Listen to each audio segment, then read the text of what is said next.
What's up, guys? So I don't know what happened.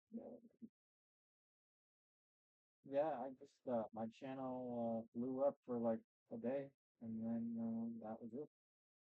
Like I don't know, I don't know what it is about this video in particular, but yeah, it's gotten 500 views. This one got 22 views, and it's still more than every single other video I've made this week. But if you go to Creator Studio, I mean, it's just abysmal. I mean, the like ratio is bad. I'm pretty sure the watch time's pretty bad on this. Um,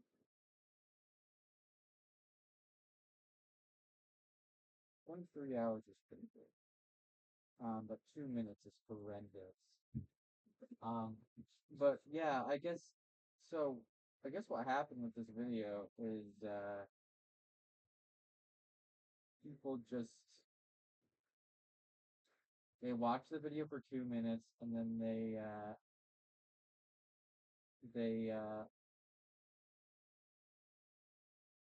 watch the video for 2 minutes and then they comment like brain dead pig. This is a brain dead pig. The game devs aren't suing people on Nintendo rules. Yeah, like that itself is a brain dead pig. All a joke. Even get you get your own games. Why am I reading this? I already did this in another comment, but this shit just pisses me off. Like joystick up ass was a damn near same price as a PS5. Not really. Now the PS5's been out for 6 years. That's not an excuse at all. You can't really draw comparisons when the PS5's been out for 6 years. Let's see how much the PS6 is. That shit's gonna be insanely overpriced. So whatever. Yeah, most whatever what this guy was saying, like most Nintendo cartridges aren't on T-Bugs. And for the people that are liking all these comments are just fucking brain dead. They didn't even watch the video, like any of it. Um, it is a 30-minute video, which is yeah, but it's still not very long. Like, and this only has a single view. I don't understand what that's about. Like 500 people watched this mildly controversial video, and then after that, like YouTube just like buried my channel in the algorithm. I don't know what it is. This should be enough to boost my channel and for people to see the rest of the video, but guess not. Nobody commented on the Nintendo video, so I don't understand. Literally an hour breakdown over a 20-minute video, which is crazy. But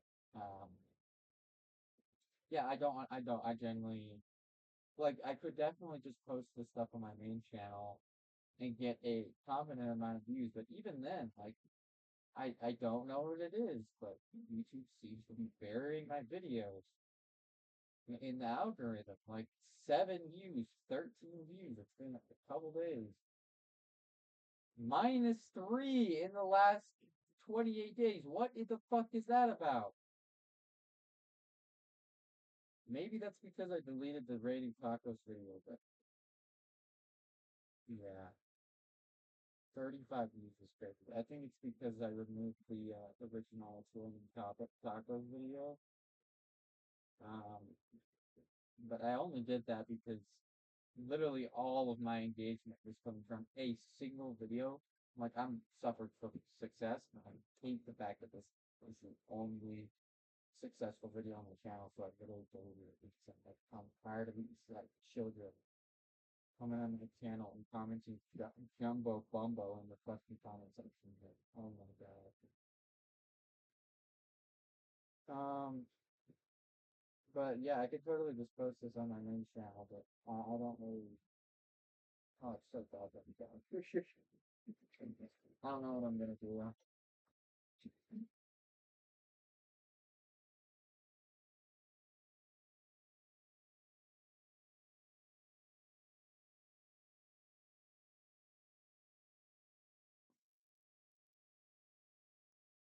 Guess you can stream. What would streaming do for my channel? Probably nothing, right? These videos are practically just live streams, just not live, and I just upload them unedited. So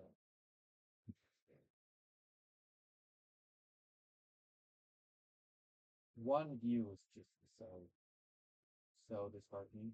Like again, I started my channel 5 days ago, which is like I shouldn't be too mad that only, but I did not expect this video to get 581 views. And then after that, like the whole shit just plateaus, bro. Like I don't like why did it fucking plateau? I don't understand it now.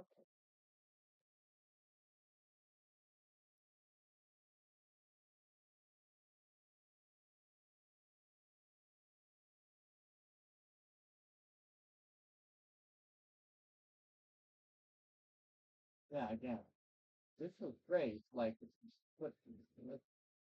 what is this spike? One day of great years, but then it goes down to 15. I genuinely don't understand why YouTube does shit like this. Like, don't. Why are you plateauing? Is it because my video got dislikes? Because my opinion was a little bit too controversial. Like, why? Liking Nintendo was controversial. Liking the Nintendo Switch 2, liking a console is controversial. What is the fucking problem with you people? Liking a console is controversial. You guys are actually brain dead. No, no, no, no, no, no, no. I want to spend money on this. That's an issue to you, apparently. That's actually a moral dilemma for you? No, because you're not a Nintendo fan. You're a grifter. You only play Sony, bro. You only play Xbox. You're not a fucking fan. I don't give a shit what you have to say. If you haven't played a Switch for 2 years, you're not a fucking fan. I am sorry, bro. You don't get to have an opinion on the Switch too. If the only game you play is Fortnite, you're not a gamer. But yeah, this isn't their fault. This is YouTube's fault. They're just fucking involved. But I don't know. I don't know what else to talk about. I guess I could talk about this video. Just a couple videos I have queued up. How much? Only 7 minutes. So I definitely have time to just cram in some shit. So I don't want to talk about this because I haven't even watched this. So whatever he's gonna say here is probably pretty all right. Probably don't have any problems with it. So, um, and then this I don't even know if she's Mormon. So, this would be horrible. This is basically the same type of content. So let's just cut that. I know that when I was a believer, you could not force me to not believe. I know that when I was a believer, if someone said, hey, stop believing in God for 5 minutes or I'm going to kill you, it wouldn't have been possible because I was fully convinced God was real. I was fully convinced God was real. Um, I couldn't say that's relatable at all. Let's start at the beginning because it's already 2 minutes in. But this is I don't think she's even Mormon. I think she's just Christian. But again, like I think a lot of this stuff is cross compatible. Um, but yeah, I literally just discovered this channel like 5 seconds ago. So I'm just checking to watch that time down here just to see how long I spent. But uh, I was never convinced. Actually, as a young kid, like I felt super guilty because I didn't believe God was real. As like an 8-year-old boy getting baptized, I was like, well, I looked up naked girls like 5 minutes ago, and now I'm getting baptized. And yeah, that would sound crazy for to tell an 8-year-old or for an 8-year-old to be doing, but like keep in mind, I was a creepy 8-year-old, bro. Uh, Sexual repression was so real in the church. Like I content warning. Maybe this video might be get flagged, but if this is just counts as art, I guess it's fine. I mean, but I think I've shown you guys these already. So there's a lot of girls available. Content one. There's a picture of Adam and Eve, and then there's a couple things up there. I might censor that. That might be the first edited video on this channel. But,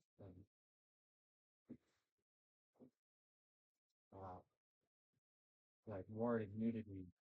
I just put like some all over it. But yeah, that's the type of shit I would draw when I was like 12 or 8 or 12 years old. And feel super guilty about it after the fact, but I'd still like, I'd hide it in my tithing box. I'd hide it in my little tithing box. Because I didn't have tithing to pay, I'd hide it in my tithing box.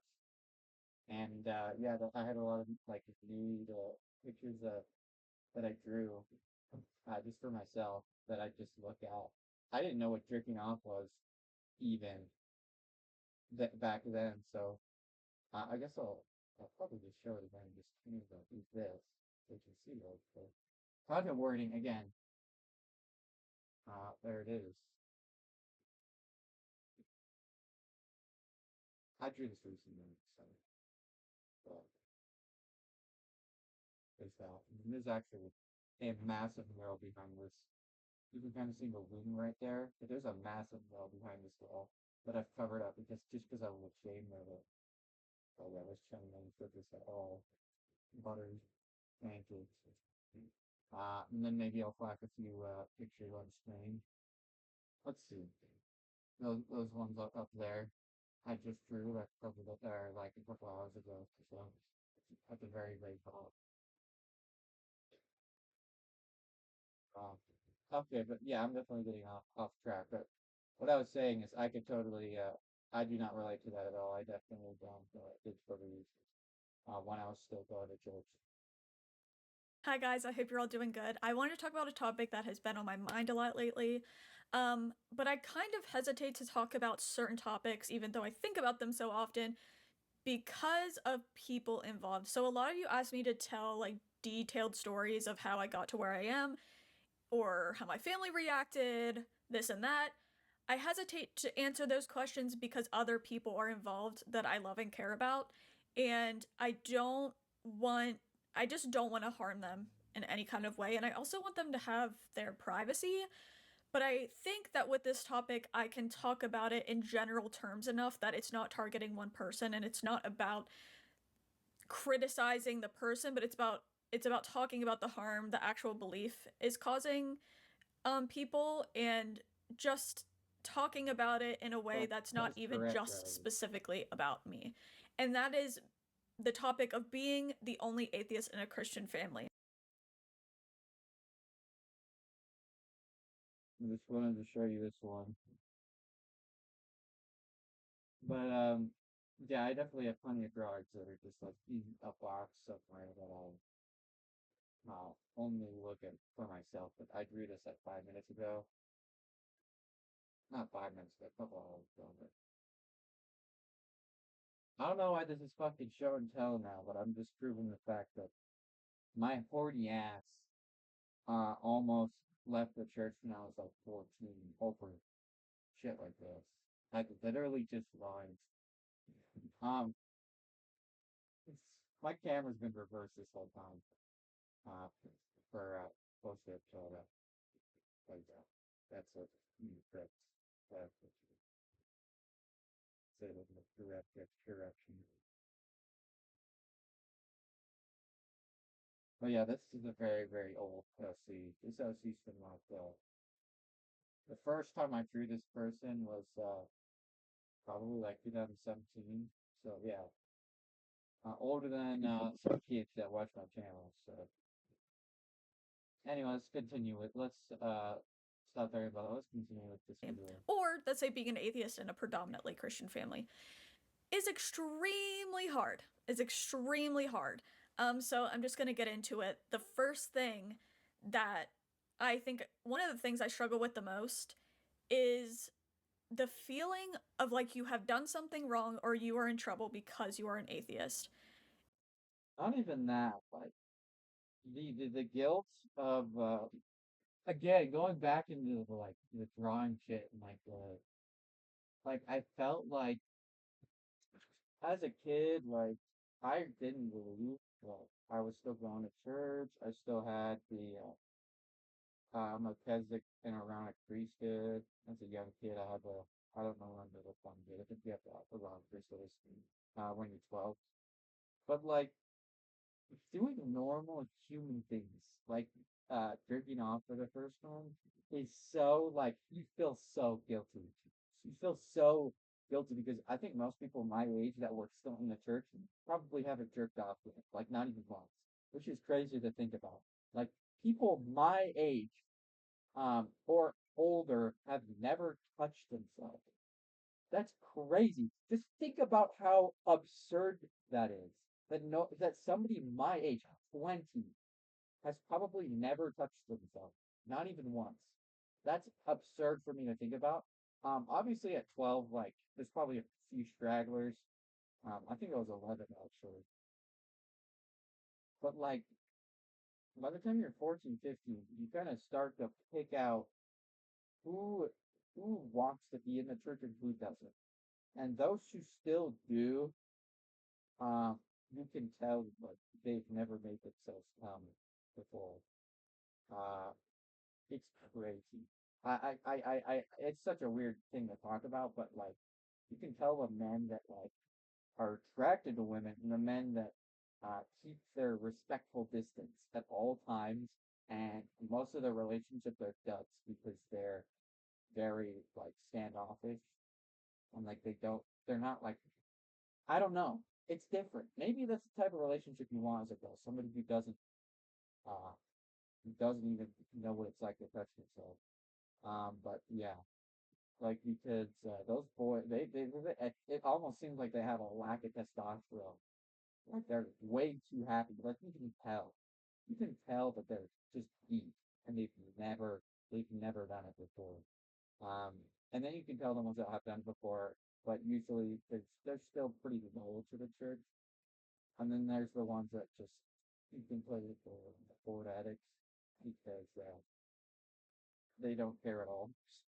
It's so weird to like equate porn to your how faithful you are, but it's like so obvious, just based on like social views. But yeah, most of the kids at my high school weren't like the super religious type. It was mostly just the kids that got really good grades. Those type of kids, like the type of kid you're jealous of, but you know you can't be angry at because their life is just going so well. But if you're angry at them, that means you're just jealous or whatever. But yeah. Again, like I wasn't that into it. And I firmly believe that goes back to a lot of the teachings in evangelicalism. The number one teaching being that you choose your beliefs, and so you choose to accept God or you choose to reject Him. Now that I'm outside of the belief system, I know that's not true. I know that there's more nuance in that, and I know I'm not in full control. Oh yeah, but about what you said before about the guilt thing, yeah, I still absolutely felt that no matter how non-believing I was, or no matter how believing I was, the guilt was always the same every single time I touched myself, always the same, and it never goes away. Even now, I still feel some of that guilt, but I think literally at age 20 years old, at age 20, finally a little bit of that guilt, a little bit, a small fraction of that guilt is going away. Because also, if you look online at like, is watching porn normal? Like, they're gonna say, no, you're an addict and you're a horrible person, and it's like, it's just the same. It's just the same jargon that like comes from the church. Like, obviously, being a porn addict is bad, but like, again, online, just normal people, they react the same as like a fucking bishop in the church, and it's because it's usually just little kids that don't even know what porn is. So they, of course, they're gonna reject it because they don't even have that like that neuron yet. They don't even have that neuron yet. Um. Anyway, yeah, but I still wholly 100% felt the guilt of of being a Mormon Of what I'm convinced of and or feeling not. like I'm sinning. Um, I know that when I was a believer, you could not force me to not believe. I know that when I was a believer, if someone said, hey, stop believing in God for 5 minutes or I'm going to kill you, it wouldn't have been possible because I was fully convinced God was real. I was fully convinced God was real. And it goes, and the same thing goes for today. Um, People tell me it's a choice. I know that it's not because when I came to the conclusion that I was an atheist, it's like the worst thing that I could possibly imagine that I didn't want to happen to me because it was so horrifying.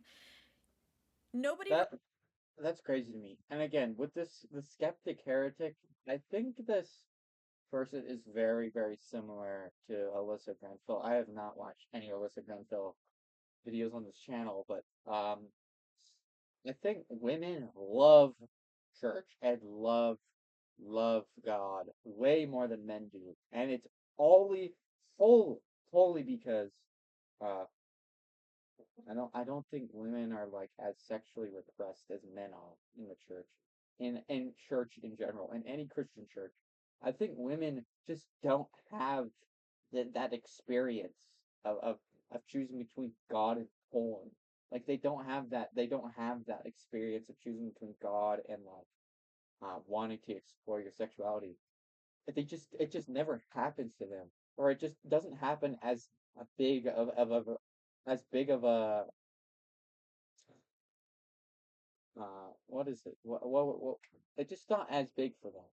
Like again, like Alyssa Grenfell, she was fully deep balls, cock, and nuts deep in the church, and it seems like it's the same with the skeptical heretic. Like women, if you're told God is real, they fucking believe it. It's not a choice for them. It's literally fly it, ride or die. And if you kill me, I'm going to heaven. So you might as well. And that's literally what she's saying here. And I think that's how it is for like most women in the church. Um, like they don't have to deal with like being uh porn addicted. They don't have to deal with uh feeling like they're constantly looking at women like they're objects. And of course that's an issue for all men. Not just Mormon men. All men should manage how they look at women in public. But it's just particularly makes you feel particularly guilty when you're in the church. Like God hates you for objectifying that girl that you saw um while walking in the hallway. God hates you because you're feeling these sexual feelings towards somebody and you like want to do something to that person. Um and you feel God like you feel God's wrath. You feel like he hates you. When in reality, looking at a woman and feeling uh, like a sexual connection is not wrong at all. Um, and looking at a woman and wanting, like, again, I don't want to look at this woman when I'm saying this. This is kind of weird. Um, but like looking at a woman and thinking that she's attractive is like frowned upon. Like you can only have romantic feelings for a woman in the church, or else you're a heretic. You're a fucking you're literally just you're the worst. That is the worst sin you could commit is objectifying a woman. And it's why do they teach this to kids? Why do they teach this to young 12-year-old boys? Why do they teach this to women, actually? Why do they teach this to women? This is how men think. I don't think they should know that because I feel like that destroys more trust than it gains. Telling women that boys think this way, especially at a very young age, like 14, 15. Um, and it just instills distrust. Uh, and Yeah, it's just so hard to comprehend how frustrating it is to uh, think you're a porn addict when you only watch porn like what once a week.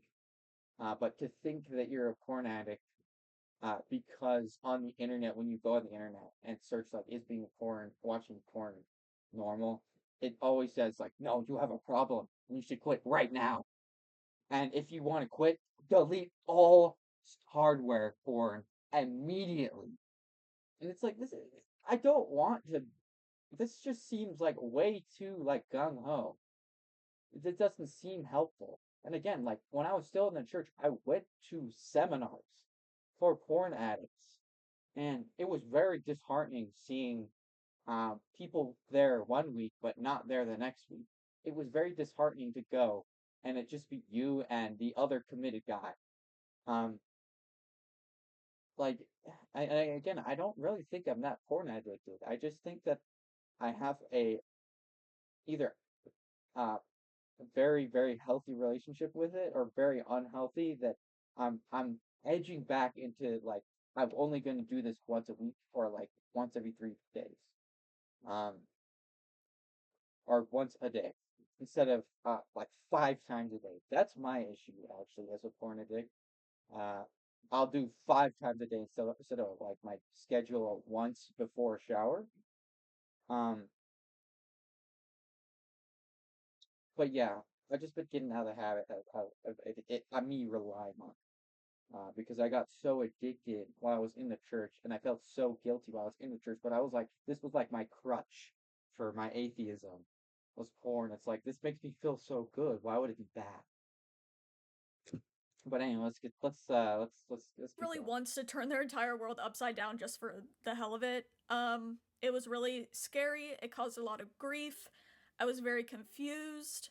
I didn't have complete control of what I was convinced of. Even if I wanted to believe at that point, which a big part of me did because I knew what this meant for a lot of different aspects of my life, including relationships with people in my life. I I wanted to believe because I didn't want those relationships to change. I didn't want them to be disrupted. It's such a different perspective. Like I just don't relate to any of this at all. Um, because these people clearly quit when they were adults, and I was never on board. I just was like felt like I was forced to go. Like I experienced everything culturally with the church, but I never got my endowments. I never wore garments. I've never worn garments. I've only worn my dad's like white garment like once accidentally, and that was the only time I ever wore garments. Um, so like the fact that like she's talking about this whole like uh identity crisis, because to me leaving the church just felt right. Like it just felt like something that I needed to experience. But with her, it seems like, oh, I have so many relationships in this church and so many things that if I left the church, it would destroy everything I knew. Whereas with me, it's like, well, everybody kind of already knew that I was like not really a believer. Everybody already kind of knew that I was just like meh. And I think that's how my little sister is too. Like she still goes, but she's not like really that into it, but she likes all the modesty aspects about it. She loves wearing baggy clothes that cover all of her uh, body. She loves uh, like art. She loves music. She loves like every single aspect besides the doctrine and the yeah, just the doctrine and the reading the Book of Mormon. Because I know she sure as hell doesn't do that. But with her, it just seems like she likes the fact that the Mormon Church is very like against pornography, and she likes the fact that the Mormon Church is very against uh just men being natural, I guess. I didn't want to feel isolated from these people that I loved and cared about. Um, and it's hard because in the past, when I have told Christians that, you know, I can't control whether I'm convinced of this, they've told me that I'm lying. So, and I know, I don't think they say this to be hurtful. I don't think they say this out of like a bad place in their heart. I think they say this because that is what their theology teaches, and if you accepted that, you would have to question so much of your theology.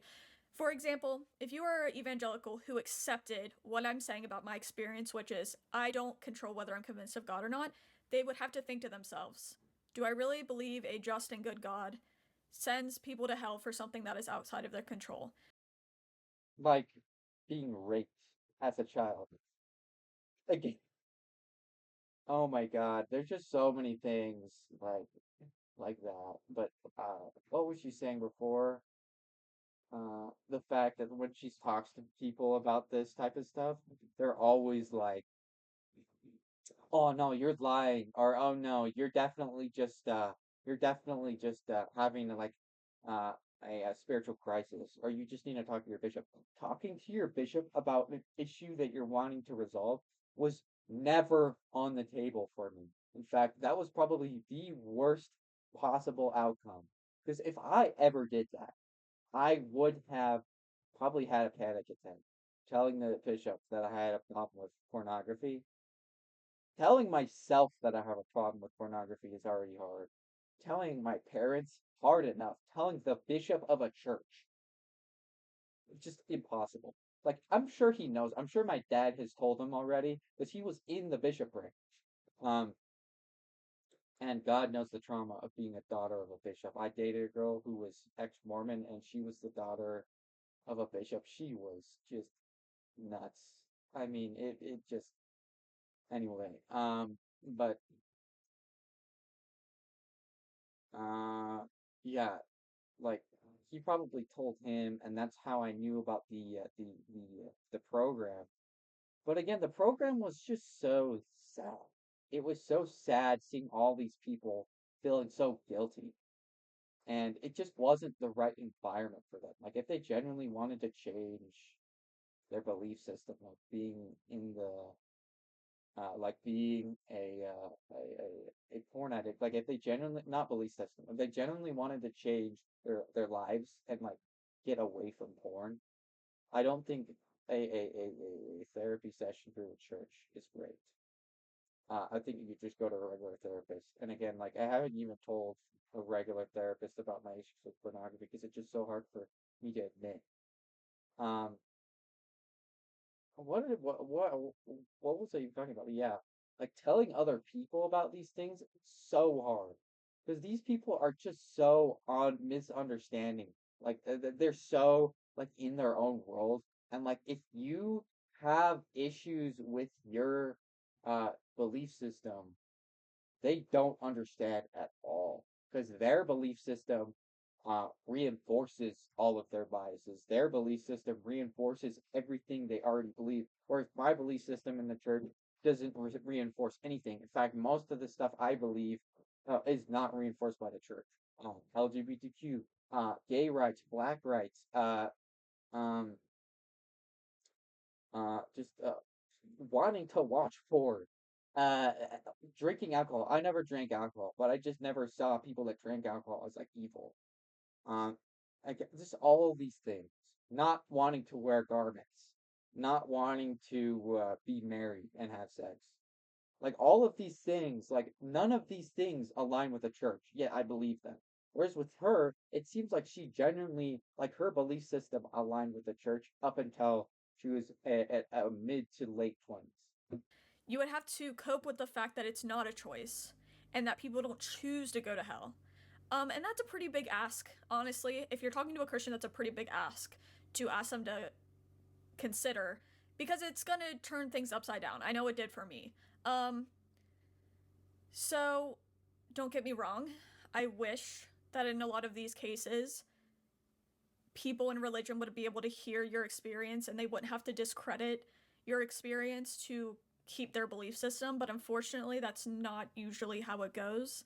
Of course, it's different for everybody, but from my experience in specific types of Christianity, that's not the way it goes. And it's really hard because,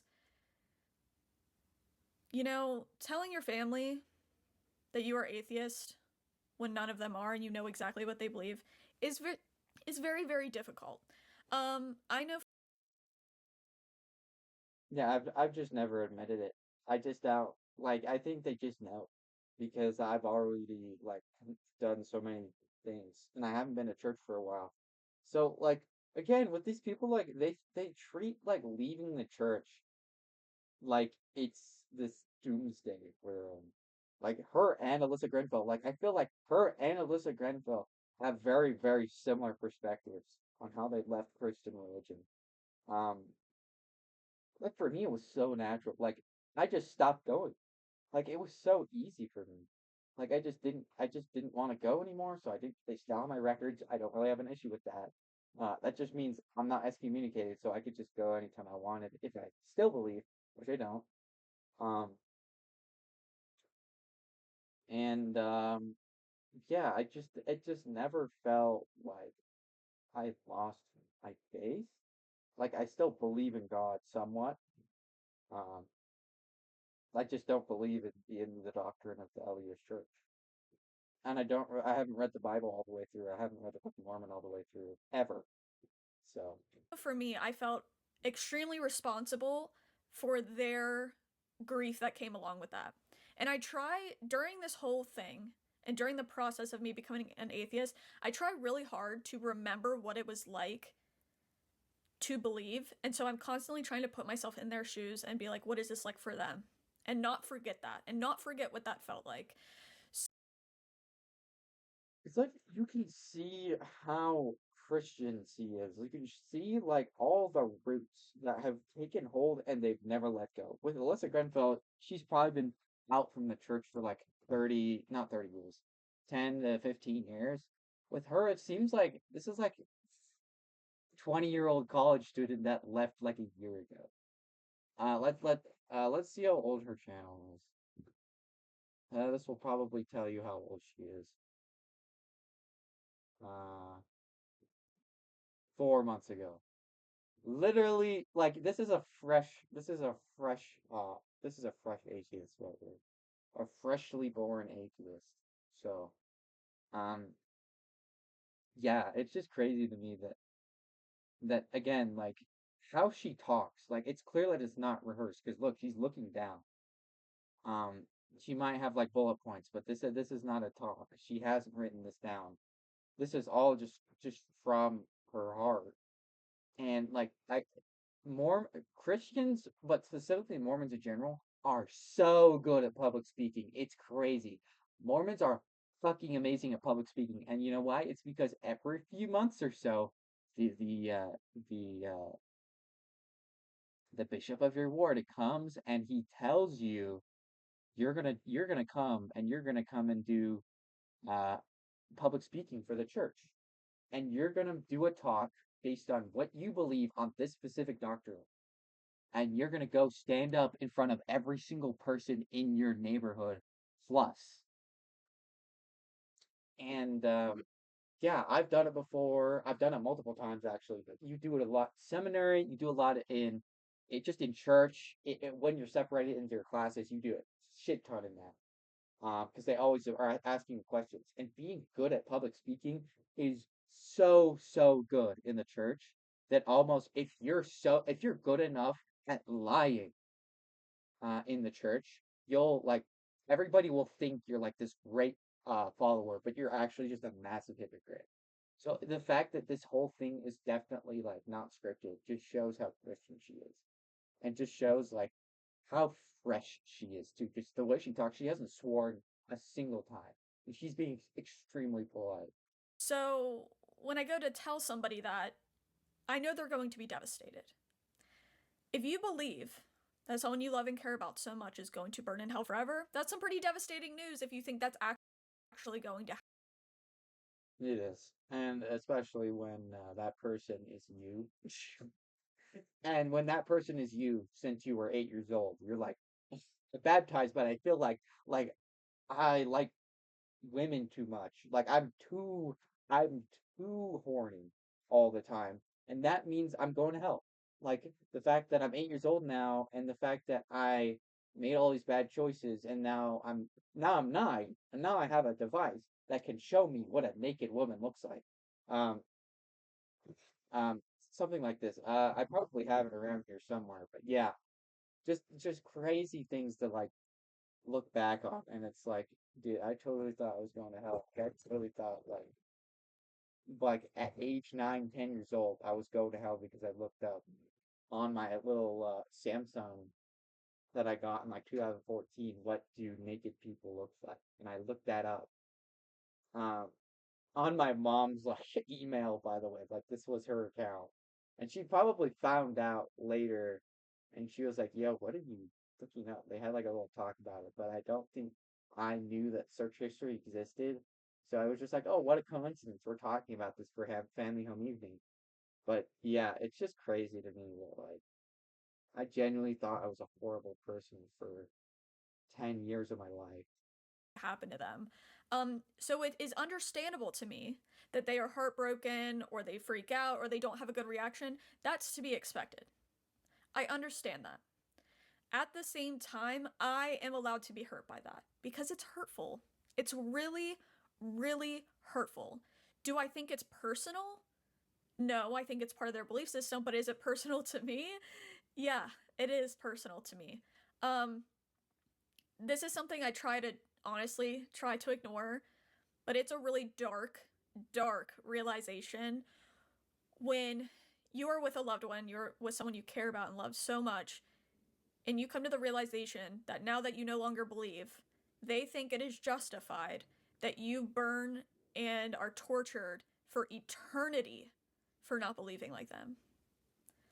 That's really dark. That's a really And again, it's a lot different with Mormons because living at my parents' house, because I have not moved out yet. I'm still living with Mormon parents, both of them. Um, and yeah, just around the house, it just feels like they have like a vendetta against you. Like just the fact that I'm still living at home, like it feels like they are trying to find a reason to make you feel horrible, and it's all the time. And especially since they know that I don't like church or go to church anymore, and since they know that's not just because I'm lazy, now they know it's because I genuinely don't like care. They're like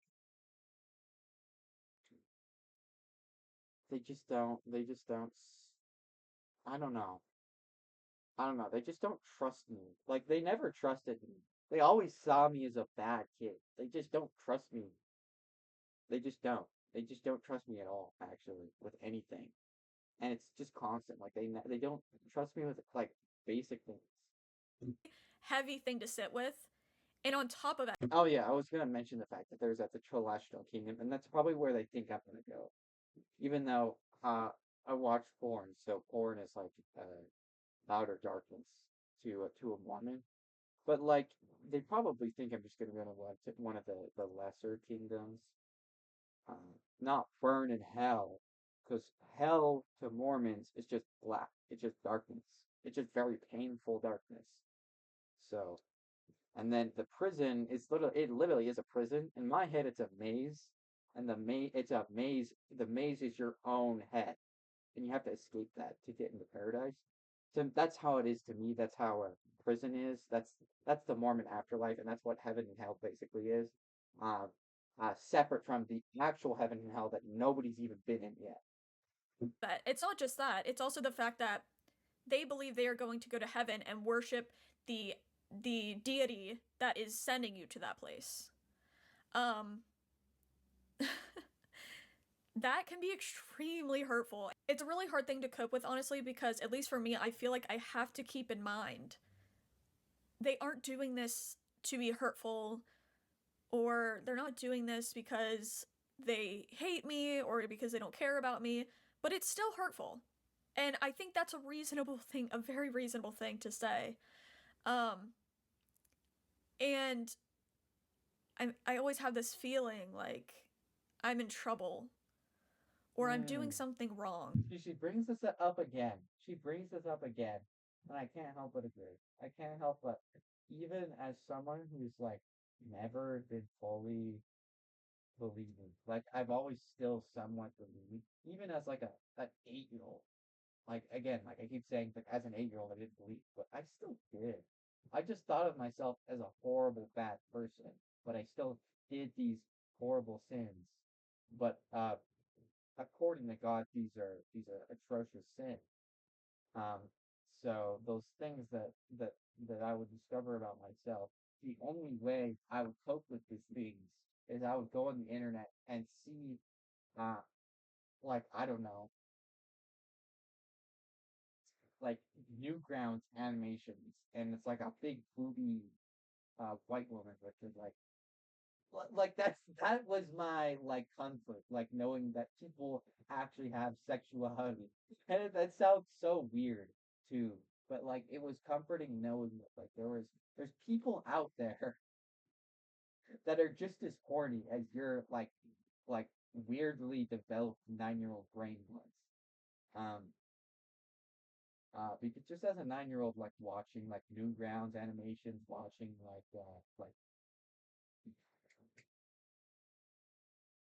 people like Starbomb and Ego Raptor, just watching that shit and like hearing all the swear words, just how raunchy it was. That was like my coming of like I feel genuinely like this being sinful is way more fun. Being sinful is just way more enjoyable. Like I get more out of being sinful. Uh, and yeah, that was my perspective for a while. And I didn't understand that like most of my friends were still believing. I didn't really understand. I just like thought it was so popular it could not be wrong. Um, but there were so many things that still like I didn't know were not normal. Like the fact that like a lot of Mormons haven't touched themselves yet, or the fact that a lot of Mormons haven't like 16-year-olds haven't gone on dates yet or haven't lost their virginity yet at like age 20, 21, 22, 23. Uh, I just thought that shit was like super normal. It probably would have been normal like 20, 30 years ago, but it's not normal now. And these people only hold up these values because of conservative values. when I'm surrounded by Christians. And it's not because I actually am, it's because of the teachings of you are choosing this. You are choosing this. You're choosing the wrong thing. It's also especially painful and hard to cope with when you realize you just have to accept that that is what they believe and there's no talking them out of it. There's no I mean, I could sit there and beg them to believe my experience. I could sit there and beg them to reconsider things or listen to what I have to say. But I know that's not typically how it works. Now, I'm not saying nobody can change their. Yeah. Again, like she was about to say, like now nobody. I'm not saying nobody can change their opinions, like, but if you know somebody in your life is 100% on board, there is no changing their mind. Like, I know that there's a lot of people from my life, from my growing up in the church, that weren't super believing and said swear words and tolerated me swearing around them. Um, and probably weren't super devout themselves. They only just went because their parents made them. But again, like I think these people still genuinely believe that they just saw themselves as sinners. They just saw themselves as not doing what God wants. And that's especially true with one of my childhood friends who I think recently got back from a mission. And I know if I went and talked to him, he would just be a different person.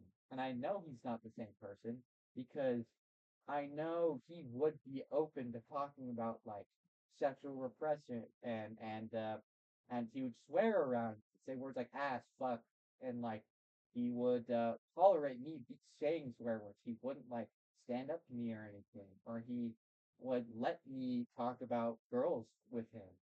And it's like, um, this dude, this guy that like we only separated because of a girl. Like me and him stopped being friends because of a girl, because girl drama. Um, I know he's not even the same person. Like I know he's just way deeper than I ever thought. And I know he's read the Book of Mormon all the way through, probably hundreds of times now since he's been on his mission. Another friend, separate from this friend, that I actually went to their homecoming like a couple days ago, like last Sunday. Um, he's exactly the same. I mean, I liked this dude because he was so friendly, because he was devout. Not because he was devout, but because we liked the same video games, because we enjoyed a lot of the same things. But yeah, like with people like that, like I could totally feel comfortable like going up and talking to him. And like, but again, like the way he talks about things, the way he talks to people is so missionary like. Just because he's a week from his mission, 1 week from not going door to door. It was the same with my eldest sister. They are so friendly. They hug people all the time. They want to talk to you all the time. They want to engage in conversation all the time. It is crazy how social, how like washed or washed over like Mormons get after they come over out. Like with him, like I feel like it was pretty natural for him. He was definitely like a devout Mormon. But with Michael, I just said his name. With Michael, it just felt like this is a different one from the other dude that I just went to see. Where I did see this guy's homecoming, not because I'm not in contact with him, because I just didn't hear about it. But I just guarantee that he's not even how he was when he was 14, 15. So anyway, I'm going off on a tangent. I don't even know what she was talking about though. Their mind. Obviously, people change their mind. I'm living proof of that. That's why a lot of times when people are like, "Why do you even have these conversations?" Oh yeah, yeah. So it was just about like I knew he was questioning, but not as much as I was. But he's not questioning anymore now. He's fully deep in the faith, whereas I am fully out, and I haven't talked. I don't talk to him anymore. Like I'm in contact with him. I just don't talk to him anymore.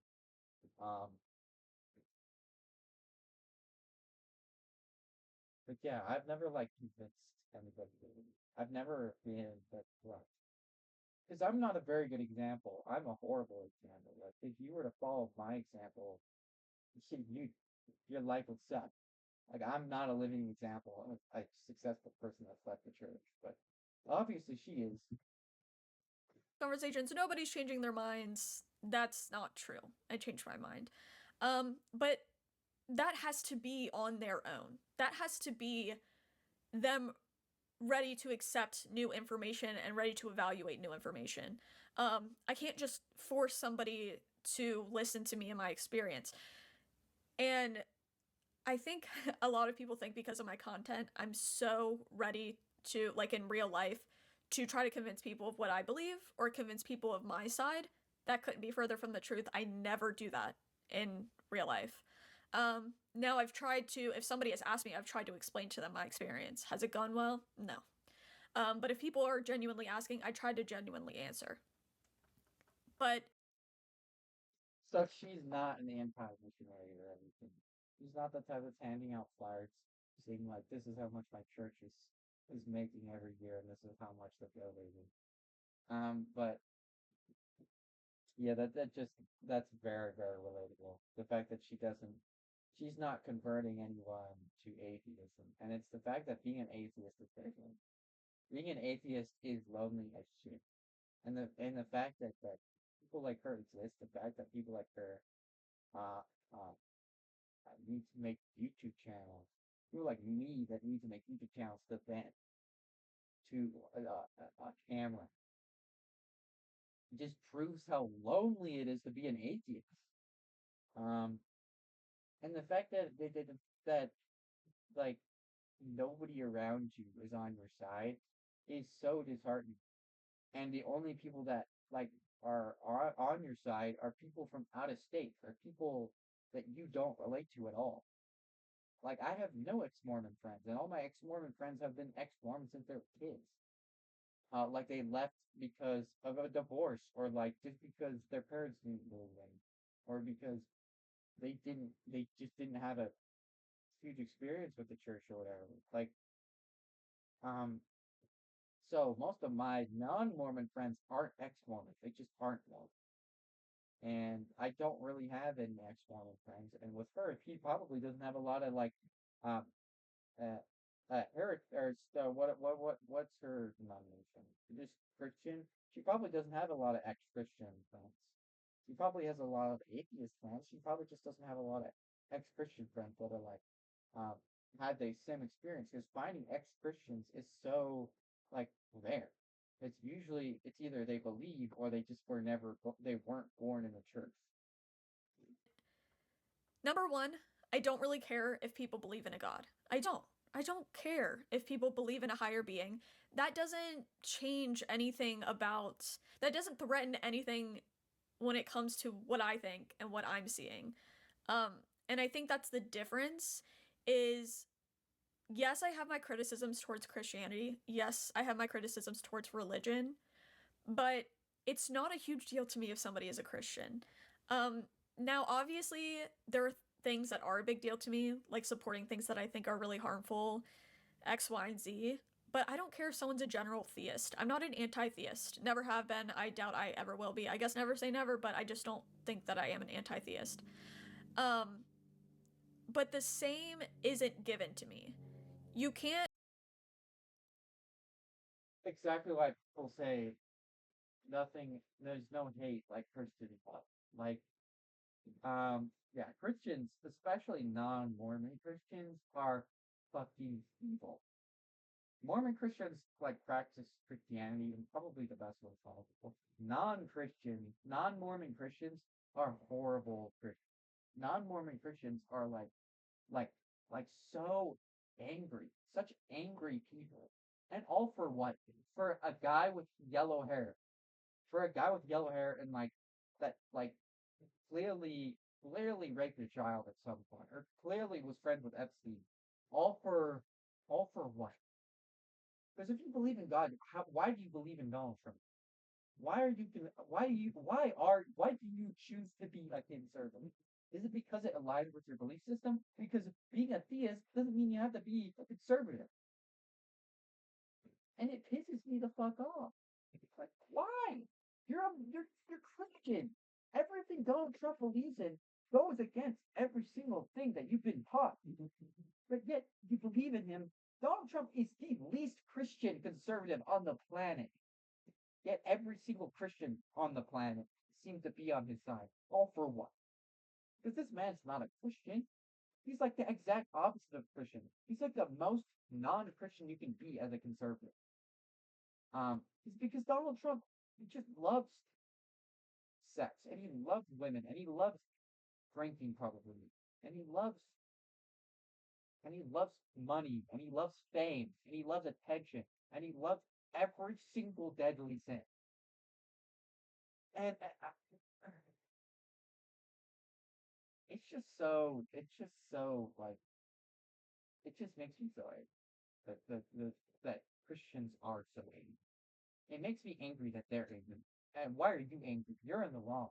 You know you're in the wrong, but you're still supporting Donald Trump because you believe that he's like gonna save America.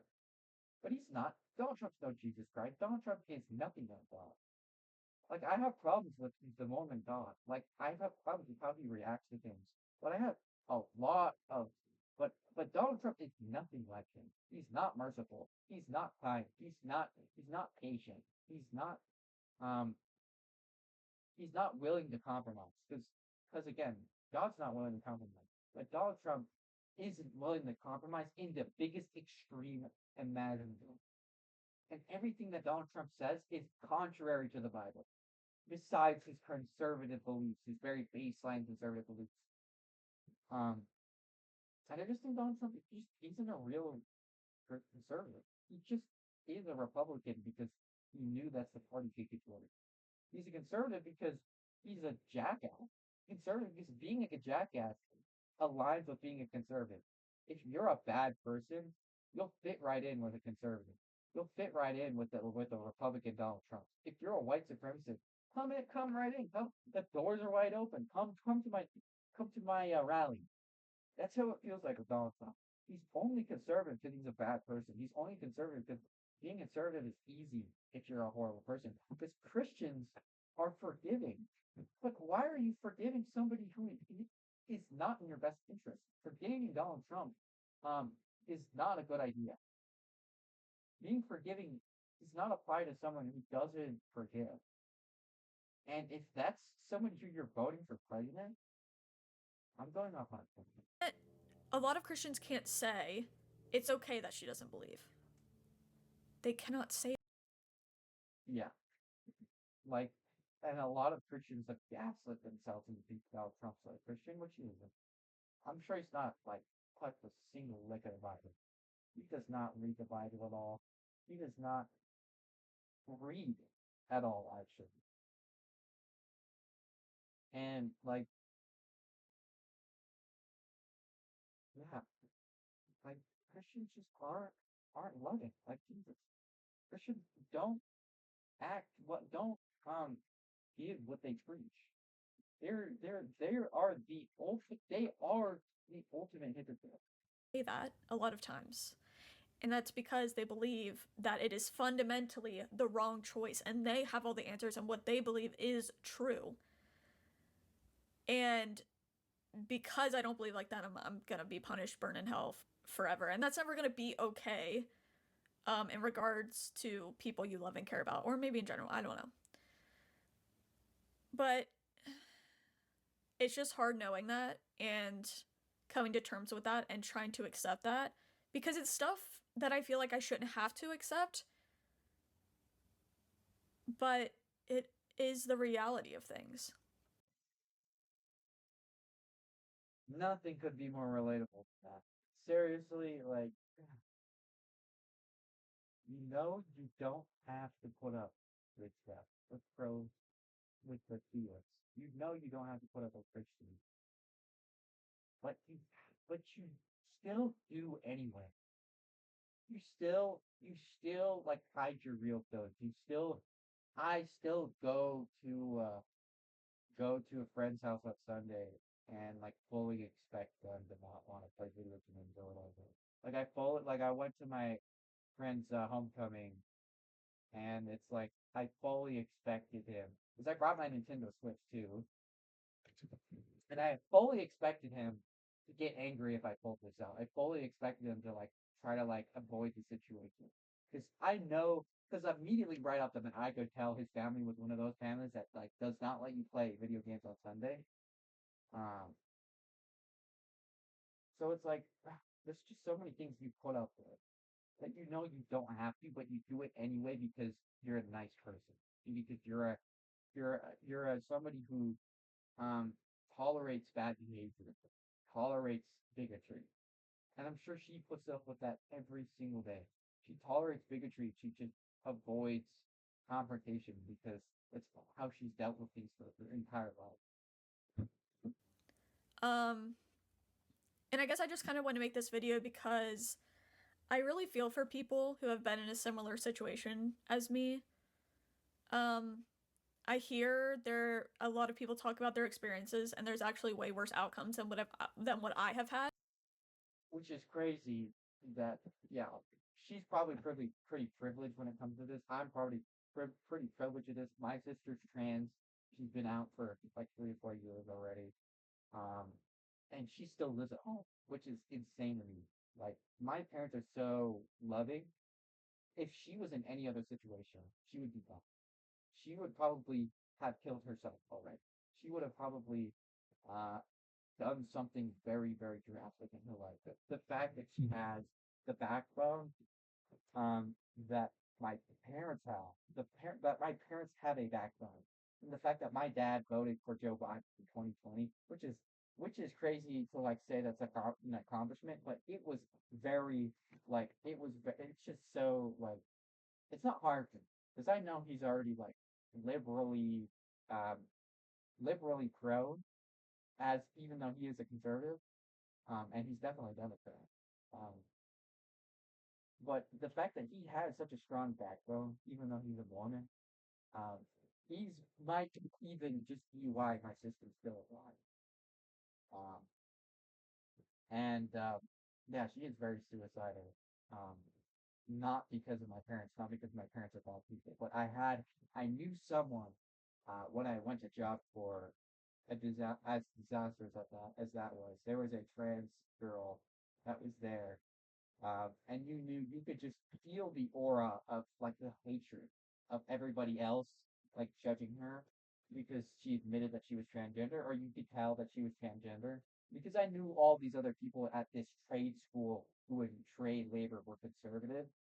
Um, and yeah, she got kicked out. She had to live like off paychecks, and she was probably not living a very good life. And the fact she's uh, that she probably went to job corps just so she could have a better outcome. So yeah, I've known people that have had worse outcomes when it comes to leading a relationship. Um, and like being gay is like a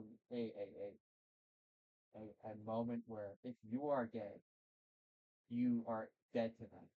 If you admit you're gay, you are dead to me. And if you pursue that lifestyle, they will kick you out of office. They will kick you to the curb at like age 14 or older.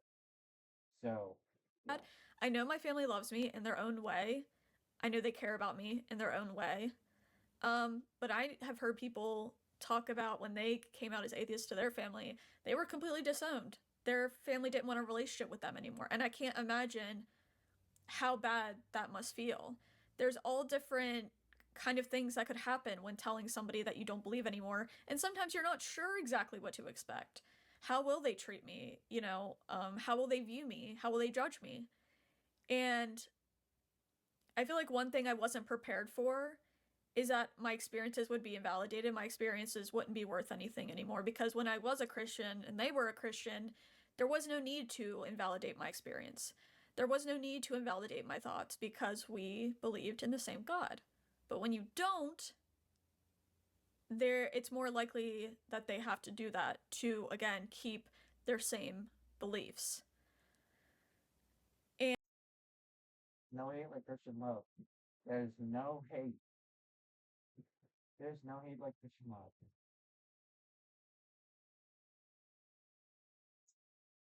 Especially non-Mormon Christians, because I feel like Mormons at least have a smolder of a backbone, even though it's not that good.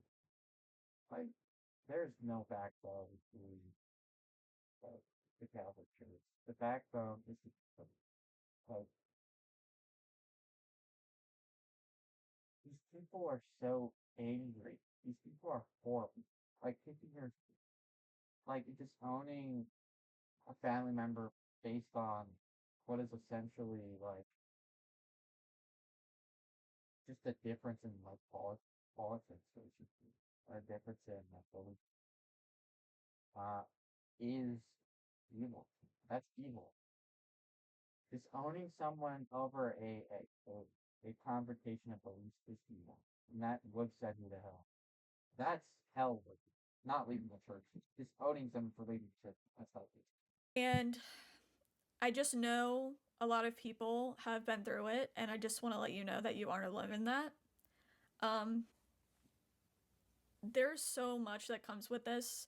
One thing is a one thing is a very specific type of grieving that I'm not sure if I was prepared for. Um, obviously they're not dead. If they like and they if they keep you in their life, they're still there, but in a way it feels like they're not there because you don't have the same connection to them in the same way. They can't hear you the same, and that kind of grief is very hard to accept because it's a type of grief that nobody really talks about. Um, and it can feel very isolating if you are the only one in your family who is like this. you. I feel like the grief he is talking about, the grief that her parents probably feel, the grief that my parents probably feel is spiritual death or spiritual stagnation. Like the fact that like your spirit is not growing. Your belief in the church is no longer. Your belief in the church is not growing anymore. And I feel like it's so easy to pick apart, but in their mind it's true. So no matter how like easy something may seem, like so easy to leave the church. Like it just makes so much sense to them. It's never gonna make sense. You're always gonna be in the wrong. Um, because that's their whole life. And the older someone, I've always noticed this by the way, the older a member gets, the less likely they are to. I've never seen an old ex-Mormon. They're always younger than 40.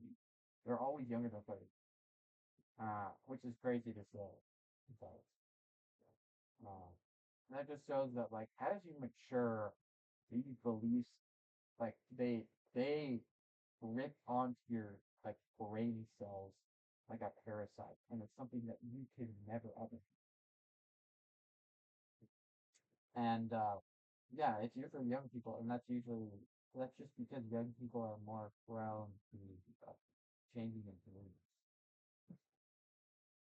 But yeah, that type of grief she's talking about is like a grief that's like you're not just dead, you're forever dead. You're dead after you die. You're dead to me, and then after you die, you're dead after that, and I'll never see you again because you left the church.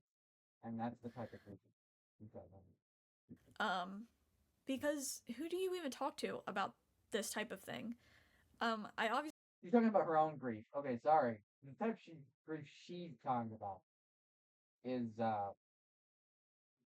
like you feel like you're doing something wrong, um, but in reality, it's actually the right thing to do.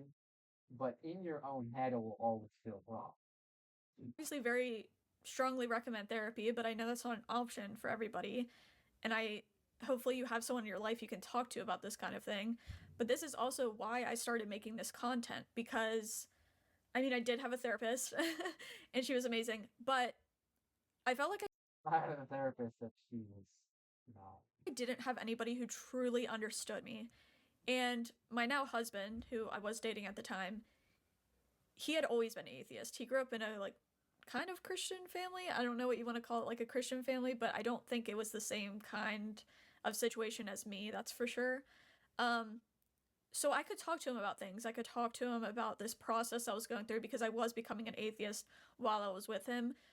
Contrary to popular belief, uh, when I tell people this, they assume that he somehow convinced me to be an atheist. He literally never said anything to me about it.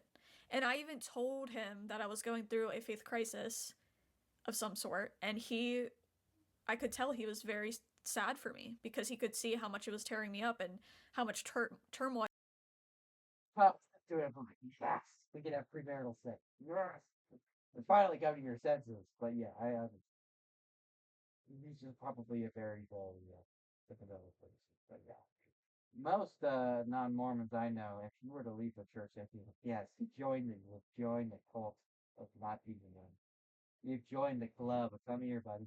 While I was in, and he never once told me to that it would be good to leave the religion or that I shouldn't believe anymore. Never once did he tell me that. And I knew it was so Very one thing that was sympathetic man. crucial for me in That's my crazy. deconstruction was blocking out the voices of telling me what I should believe. Because when you grow up in that environment, you're being told what to believe every single day. You should believe this. You should believe in this God. You should believe in this theology. You should be this. Again, that was never my belief system. I always just believed what I wanted to believe. Never but what anybody told me. Again, that was definitely different with the sense. You should believe in these politics. You should believe on this issue, like abortion or gay marriage or trans rights. You need to believe X, Y, and Z. You're told all of this stuff your entire life.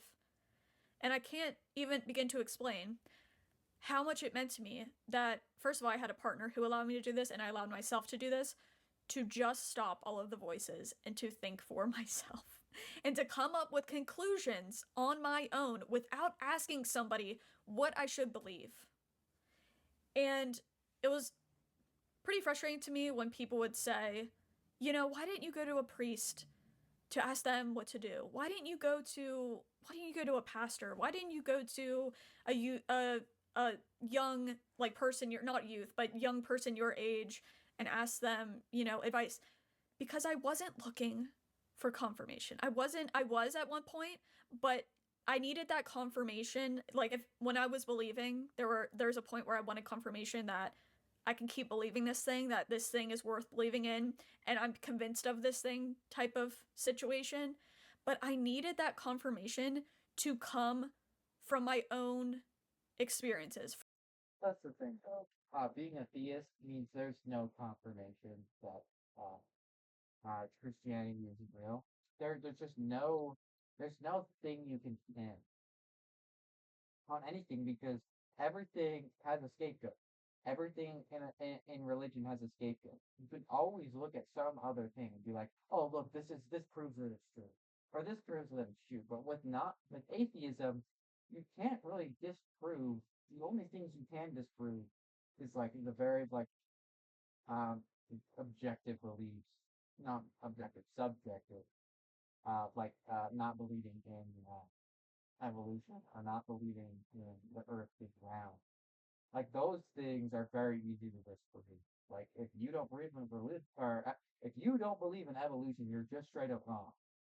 Um, but that's not like disproving Christianity. That's just for disproving a person's belief. Whereas with religion, you can't disprove religion because there's always a scapegoat. There's always something else to point to that shows or that tells someone that uh, this is actually true, but you could, I don't know. Yeah, it's just impossible to disprove. There's no definitive answer. But with Mormonism, there's plenty of things in the Book of Mormon that you could draw and be like, yeah, this is not right. This is not how history works. This is not how it was in history.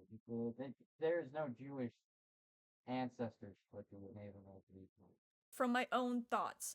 I couldn't stand anymore having those things fed to me and telling me you should believe this. I wanted to look into it myself and investigate it myself and come to the conclusion from my own brain instead of essentially being brainwashed is what it felt like. And that's why I started making this content is because I didn't even know who to talk to about it. Relatable, but I feel like this video has been uh too long. I'm literally just rambling while watching something else ramble. I'm not even in frame anymore. Not even in frame anymore. Um, but it's probably been like yeah, hour 16. So I'm probably just gonna end it there. But go check this person out. I'm not probably gonna put their name in the title and the description. So go check this person out. They probably make pretty good content. Uh, and final remarks. You're never alone. Especially in atheism, being atheist is actually very popular. But uh, being being a ex-Christian is not. Being ex-Christian is actually very rare, and being ex-Christian is actually a very long journey. And it seems like she's just started hers. Um, so you know, everything. There's always a greener path. There's always something to look forward to. And the fact that they're married, that means you've already believed it. That like in the eyes of these Christians, like you've already like it's not like God's gonna take your husband away, or it's not like God's gonna take that away from you. That achievement, which is the greatest achievement you can make as a Christian, is getting married. So just the fact that you're married just shows that you uh, stand up to everything they believe, but also I still believe in marriage. I still believe in the fundamentals of being married. So um, it just seems like she's definitely very like sure of herself, but she's also like not. She just feels alone, which is very relatable. So I think closing remarks. You're not alone. Christians are very mean, and they're actually not as loving as they say they are. They're nothing like Jesus Christ. Christians are nothing like God. So I think that's the confirmation. Christians are nothing like Jesus. They act nothing like Jesus. Uh, uh, that's about it. See ya.